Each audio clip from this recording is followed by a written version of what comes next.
দুরন্ত ও চঞ্চল শিশু আল্লাহ নিয়ামত ও আমাদের দায়িত্ব। দুরন্ত চঞ্চল হাসিখুশি একটি শিশু এ যেন ঘরের মাঝে জান্নাতের একটু সুখ।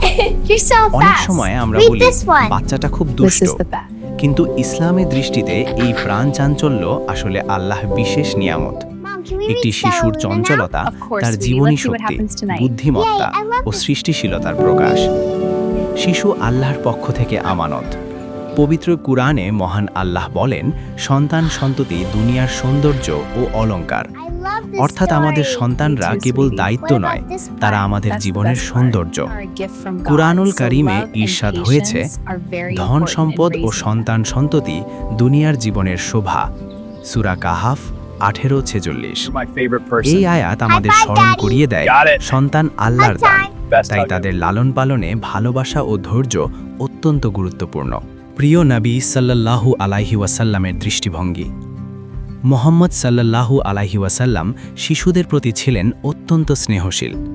তিনি শিশুদের সাথে খেলতেন, কাঁধে তুলে নিতেন, এমনকি নামাজের সময় শিশুর কান্না শুনলে নামাজ সংক্ষিপ্ত করতেন, যাতে মায়ের কষ্ট না হয়।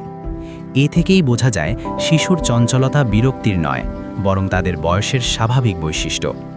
মডার্ন দৃষ্টিকোণ, চঞ্চল মানেই সম্ভাবনা। আজকের আধুনিক মনোবিজ্ঞানও বলে, যে শিশু বেশি প্রশ্ন করে, দৌড়ঝাঁপ করে, কৌতূহলী থাকে, সে শারীরিক ও মানসিকভাবে সুস্থভাবে বেড়ে উঠছে। চঞ্চল শিশুকে দুষ্ট বলে চুপ করিয়ে না দিয়ে তার শক্তিকে সঠিক পথে পরিচালিত করাই হলো স্মার্ট প্যারেন্টিং। উদাহরণস্বরূপ, খেলাধুলায় আগ্রহী, তাকে খেলাধুলার সুযোগ দিন। অনেক প্রশ্ন করে, ধৈর্য ধরে উত্তর দিন। সব সময় নড়াচড়া করে, সৃজনশীল কাজে ব্যস্ত রাখুন।